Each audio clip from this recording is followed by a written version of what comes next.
আমার দেশে একটা বিড়ির দাম কত?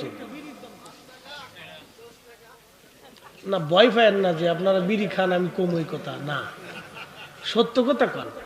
আমি খাইও না কিনিও না। ওই আগে যখন ছোটকালে বাড়িতে কৃষক আসতো তখন ওই আমার বড় ভাই বলতো যে বিড়ি নিয়ে গে, তো বিড়ি আনতে গেছে আনসার সোনালী বিড়ি, এক প্যাকেটের দাম ছিল 2.5 টাকা, 25টি বিড়ি পাওয়া যেত, 2.5 টাকা দাম ছিল, 3 টাকা ছিল। এখন কত হয়েছে? 50 টাকা। আচ্ছা গেল, এই একটা বিড়ির দাম কত? সিগারেট 5 টাকা। প্রত্যেক দিন একজন বিড়ি যে খা, কয়টা বিড়ি লাগে? না শরম করার কিছু নেই, হ্যাঁ 20টা বিড়ি অন্তত তার লাগে। আমি একজনকে জিজ্ঞেসি চাচা কয়টা লাগে? কয় 60টা লাগে। আমি কি মানুষ না জিন? যাই কন আমার বিড়ি টানতেই হবে। আমাকে টানেন, যদি টাইনে বেহেশত পান তো জান গে। চিন্তা করেন কি বিড়ি কর, এত বিড়ি ধরে বিড়ি হেরে ধরিয়ে লাইছে, বাথরুমে ঢুকছি খালি বিড়ির গন্ধ। তো কি আর টিকারে 10 টাকা দিয়ে বলে বেড়া পরিষ্কার করতে পারিস না, খালি বিড়ির গন্ধ। কয় হুজুর কি কমু, আপনার আগে যেতে ঢুকছে হেতা বয়ে বয়ে বিড়ি টানছে। আমি কই বেড়া বিড়ি টানার কত গাছ রাস্তা আছে, দোকানপাট আছে, ওই মানকি চিপা আছে, হেনে টানতে পারে, তো বাথরুমে কে? হুজুর না টানলে বলে ক্লিয়ার হয় না, উপর দিয়ে টানে আর নিচ দিয়ে ক্লিয়ার হয়, উপর দিয়ে টানে আর নিচ দিয়ে ক্লিয়ার হয়। তার মানে বিড়ি তারে ধরে ফেলছে। কি কথা কর না কে? এই বিড়ির পিছনে প্রত্যেকদিন 20টা বিড়ি যে খায়, তাহলে অন্তত 5 টাকা করে হলো 100 টাকার বিড়ি লাগে। মাসে কত গেল? 3000 টাকা একজন মানুষ বিড়ির পিছনে খরচা করে, আর একজন ইমামের বেতন মাত্র 5000 টাকা। আহা, আপনি একটু চিন্তা করেন তো,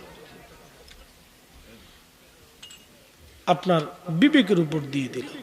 তার স্ত্রী আছে, তার একটা সন্তান আছে, তার স্ত্রীর ভালো কিছু কাপড় পরতে মন চায়, ভালো একটি স্থানে থাকতে মন চায়, ভালো একটু বিছানা চায়, ভালো কিছু খাবার চায়। মাসে মাসে আয় না তো তার স্ত্রী তাও ওই যে মুরব্বিকা মাসে মাসে পায় না, 2 মাস বলে বাকি হতে হয়। এখন বাকি রাখে কারা? এইবার আসতেছে জায়গা মতো। এই যে বিড়ি, মাসে 3000 টাকা 2000 টাকা সে বিড়ি সাফানের পিছনে খরচা করে, মাত্র ইমাম সাহেবের 200 টাকা 500 টাকা বেতন দেয় না। ঠিক আছে বললেন কেন? জোরে বলেন। খালি সভাপতি ক্যাশিয়ার সাহেবের দোষ দিয়ে লাভ নাই, এই ক্যাশিয়ার সাহেবের ওই টাকা উঠাইতে উঠাইতে জান শেষ হয়ে যায়। সলিম মিয়া টাকা দিলেন না, মাসের মসজিদের বেতন 200 টাকা কইতে পারি, কিন্তু বিড়ির সুখ চাটাইছে কদিবানি দিবেনি কই 1 মাস 2 মাস 6 মাস যাওয়ার পরে একবারে রমজান ঠেকাই দিচ্ছে, সামনে রমজান আসছে, রমজানে দিবানি, রমজানের শেষে এসে করতেছে না ওই কেনাকাটা করবো যে সবকিছু খরচা মর্চা করে বলেছি টাকা পয়সা নাই, 6 মাসের দাম বাকি 6 মাস পরে দিবানি। এরকম করে মানে 60 বছর আর 6 মাসের টাকা দেয় না। ও মনে করছে যে ইমাম সাহেবকে ঠকাইয়া আর মসজিদে ঠকাই আমি বেহেশতে চলে যাব। এত সহজ না। কিয়ামতের ময়দানে ইমাম সাহেবের সামনে দাঁড়িয়ে আল্লাহর কাঠ গড়ায় জবাব দিয়ে তারপর জান্নাতে যাইতে হবে।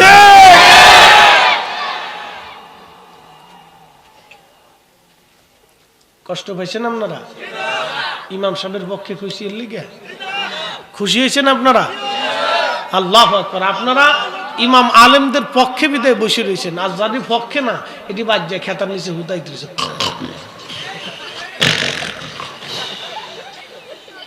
শেষ, ও অর্ধেক মরে গেছে। ধুর, ও তো কত আর শুনছি জীবনে, শটাং মেরে দিয়ে ঘুমোচ্ছে। আসো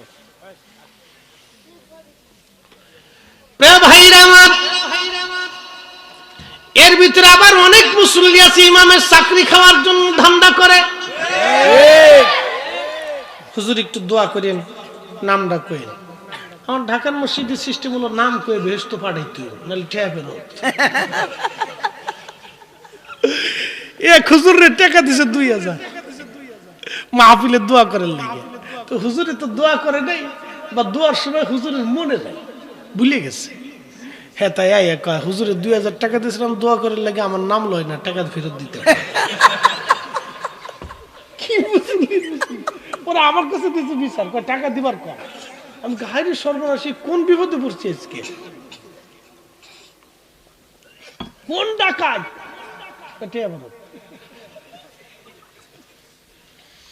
ইমাম সাহেব যদি কোন রকম এই কোন মুসল্লির নাম ধরে দোয়া না করছে, ভুলে গেছে, তাহলে মনে করে হ্যাঁ চিন্তা করে আমার নাম ধরে দোয়া করলে না ইমাম সাহেব চাকরি কয়দিন থেকে দেখতেছি। এরকম লোক আছে না ভাই? হিংসুটা আছে।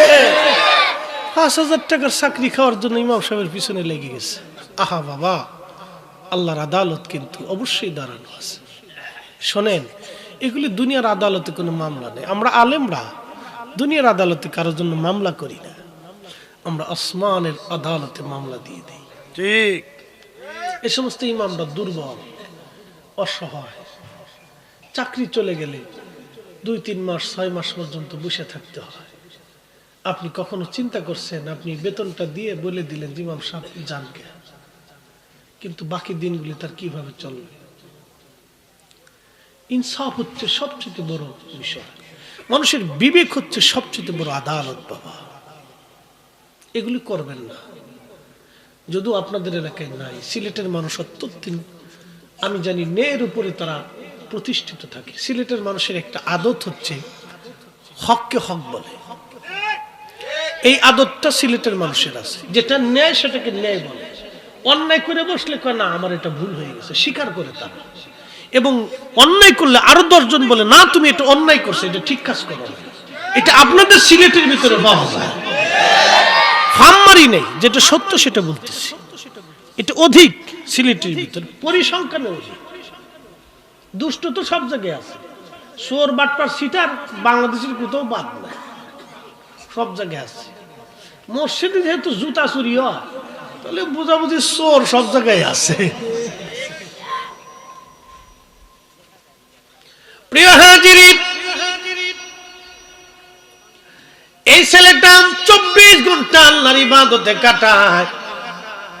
24 ঘন্টা ইবাদতে কাটানোর পরে ওই এলাকার কিছু বখাটে লোকজন সিদ্ধান্ত নিল এই যুবকটা তো 24 ঘন্টা ইবাদতে কাটায়, তাহলে আজকে ওরে ধরছি, দেখি কত বড় বুজুর্গ আমরা পরীক্ষা করব।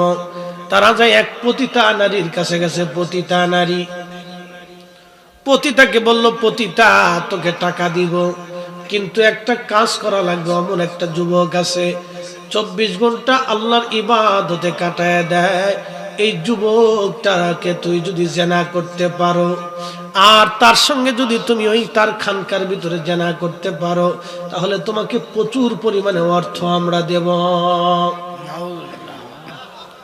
পতিতা বেরি তো টাকার জন্য করতেই পারে, সবকিছু করতে পারে না।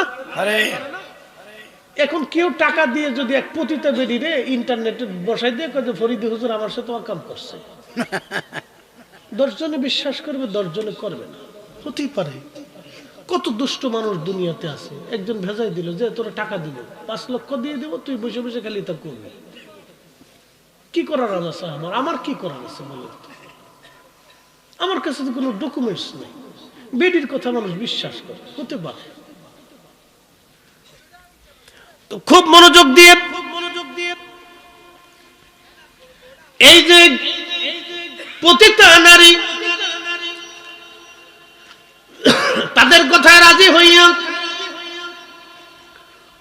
একদিন রাত্রিবেলা বৃষ্টি নামতেছিল, তুফান চলতেছিল। ওই বৃষ্টির ভিতরে ওই বুজুর্গ যুবকের খানকার কাছে যায় টুকা দিচ্ছে আর বলতেছে, দরজা খুলেন, আমি বিপদগ্রস্ত একজন নারী, আপনার সাহায্যের জন্য আসছি।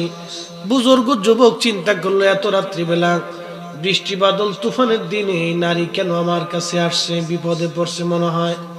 একটা কথা মনে রাখবেন, যারা আল্লাহর ওলি বুজুর্গ তারা সহজ সরল থাকে, তাদের অন্তরে এত কোনো প্যাঁচগোছ থাকে না, কারণ তাদের অন্তরে সবসময় আল্লাহর জিকির চলমান থাকে। যেখানে আল্লাহ বসায়, নবী বসায়, সেখানে দুনিয়ার অন্য কাউকে বসানো যায় না। কথা বলেন ঠিক না বেঠে?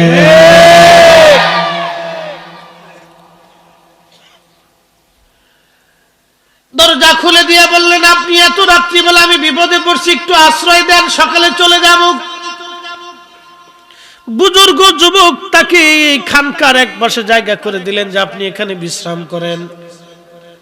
বাতি জ্বলতেছে, যুবক নামাজে দণ্ডায়মান হয়ে গেল। একটু চিন্তা করবেন তো, এত রজনীতে একটা সুন্দরী রূপসী যুবতী আসে, কোনো কথা না বলে যুবক নামাজে দাঁড়ায় গেল, কিন্তু মেয়ের মন তো বড় খারাপ।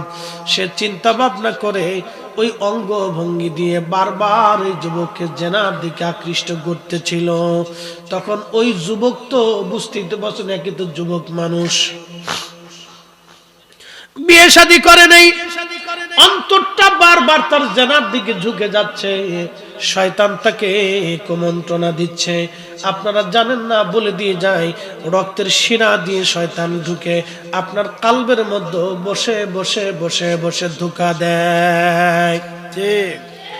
এই শয়তান ধোঁকা দিতে লাগছে। ওই যুবকটা চিন্তায় পড়ে গেল, হায় হায়, এমন একটা মেয়েকে জায়গা দিলাম, সে নিজের অঙ্গ ভঙ্গি দিয়ে আমাকে জেনার দিকে আকৃষ্ট করতে চায়। মনে রে নফস রে, তুই আজকে জেনার দিকে আমাকে ঝুঁকাই নিতে চাচ্ছ, তুমি আজকে আমাকে এই অকামের দিকে নিয়ে যেতে চাচ্ছ রে মন। মন রে, তুই আমাকে জাহান্নামের দিকে নিয়ে চলে যাচ্ছিস। মন শুনে রাখ, তোকে জাহান্নামের দিকে নিয়ে যাওয়ার আগে আজকে দুনিয়ার আগুনে তুই নিজেকে পোড়ায় দেখ, সহ্য করতে পারিস কিনা। জাহান্নামের আগুন তো দুনিয়ার আগুনের চাইতে 70 গুণ কঠিন হয়ে যাবে। আর জাহান্নামের কিছু কিছু আগুন তো ভিতর থেকে জ্বলা শুরু হয়ে আস্তে আস্তে বাইরে জ্বলতে থাকবে। পোড়া বডিটাই মানুষের আগুনের রূপ ধারণ করবে, কত কঠিন হয়ে যাবে সেই দিন জাহান্নাম। ওই যুবকের অন্তরে আল্লাহর ভয় এসে গেল।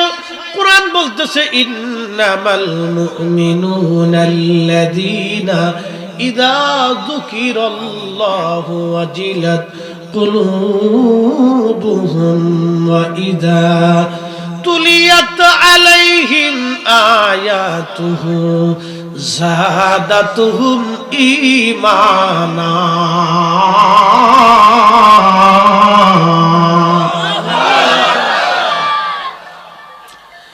আল্লাহর কোরআন বলতেছে, আল্লাহর কালাম বলতেছে, আল্লাহর কোরআন শরীফ বলতেছে, ইমানদার তো তারাই, মুমিন তো তারাই, যখন মুমিনের অন্তরে আল্লাহর স্মরণ আসে। আল্লাহর স্মরণ আসার সঙ্গে সঙ্গে মুমিনের অন্তরটা আল্লাহর ভয়ে থরথর থরথর করে কাঁপতে থাকে। কিছু মানুষ দেখবেন ফজরের নামাজ ছুটে গেলে পাগল পারা হয়ে যায়, হায় হায় আমার ফজর ছুটে গেল, কি উপায় হবে। কেউ কেউ আবার আছে দেখবেন মিথ্যা কথা বলে ফেললে চিন্তায় পড়ে যায়, হায় হায় আমি মিথ্যা বলে ফেলছি। তার অন্তরটা থরথর থরথর করে কাঁপতে থাকে আল্লাহর ভয়ে। এরা হলো মুমিন, এরা হলো মুমিন। আর গুনাহ করার পরেও যার অন্তর কাঁপে না, তারা মুমিন হতে পারে না। ঘরের মধ্যে শুয়ে শুয়ে, হ্যালো কই আছেন, আসি সিলেটে, কিন্তু ঘরের মধ্যে বয়ে দিচ্ছি। খারার উপরে মিথ্যা কথা বলে ফেলে দেয়, অন্তরটা তার ভয়ে, আল্লাহর ভয়ে কাঁপে না, সে মুমিন হতে পারে নাই। যখন মুমিনের সামনে আল্লাহর কোরআন শরীফ তেলাওয়াত করা হয়, তখন তার ঈমান বৃদ্ধি পেয়ে যায়। কোরআনের আওয়াজ আনার সঙ্গে সঙ্গে তার অন্তরটা আল্লাহর ভয়ে নরম হয়ে যায়, তার চোখ বেয়ে বেয়ে বেয়ে বেয়ে পানি পড়তে থাকে। এই জন্য দেখবেন এই মক্কাতে শায়েখ আব্দুর রহমান সুদাইসি যখন তেলাওয়াত করে নামাজে, তখন দেখবেন হাজার হাজার মুসল্লিরা, যারা এরাবিয়ান, তারা তো কোরআনের অর্থ বুঝে, ওরা কাঁদতে থাকে।